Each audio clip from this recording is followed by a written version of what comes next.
Hello, welcome back to The Young Voter. The first thing I want to do this week is to acknowledge the terrible tragedy and the victims of the Japanese tsunami.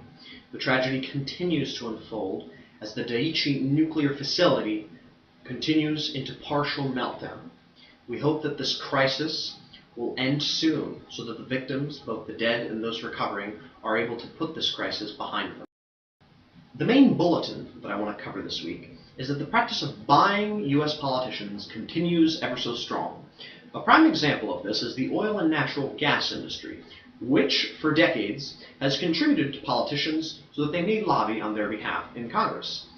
The oil and natural gas industry, at the present, receives millions and billions of dollars in tax breaks, which they use to promote profit and also to elect politicians and help elect politicians that will serve their interests. Representative Joe Barton of Texas, a Republican, is a prime example of a politician who has sold out to this industry.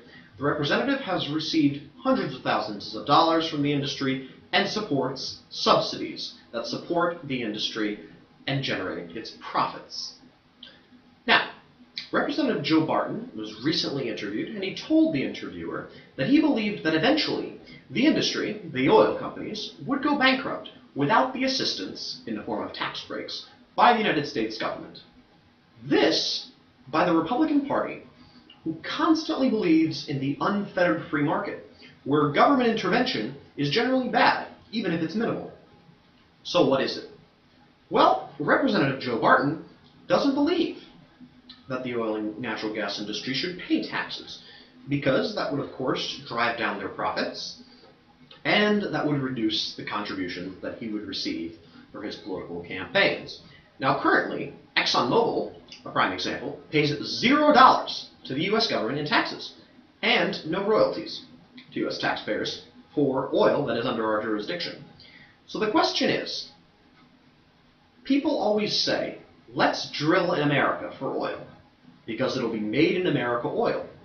That is very interesting, because the American people have nothing to gain from this. If we receive no taxes from these companies that are drilling for oil on our soil, then what is our incentive to have, quote, made in America or drilled in America oil? There really isn't one. It is merely propaganda. Just because these companies are headquartered in the United States doesn't mean they're American companies. ExxonMobil is a multinational conglomerate, and it pays thousands and millions of dollars in taxes to other countries, but nothing to the United States government. The U.S. government and the budget crisis are hurting because of this, of course.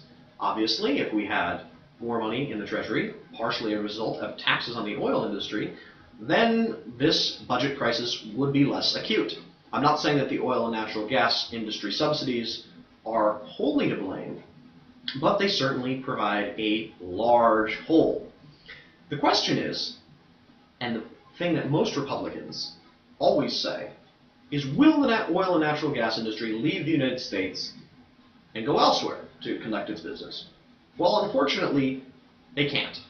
Or at least, fortunately, it should be for the U.S. taxpayer, because they have to drill for oil in the United States, because we have the oil. I mean, yes, they can go to other countries where they already are and drill oil, but there are certain places where you find oil, so they have to come here to drill oil. So we at least should be taking advantage of that and taxing them. I'm not saying taxing them to death, but at the moment they pay zero taxes. Why? I mean, I really don't understand. These companies are some of the most profitable companies in the world. ExxonMobil is the #2 most profitable company in the world. The second most profitable company. Why do they need subsidies from the U.S. taxpayer? They don't. They don't need our subsidies. They do not need our money. And at the same time, we are losing money to them because they have bought our politicians. This is what's happening. So we need to try to solve the problem, okay, and raise taxes, or at least implement some sort of taxes on these corporations.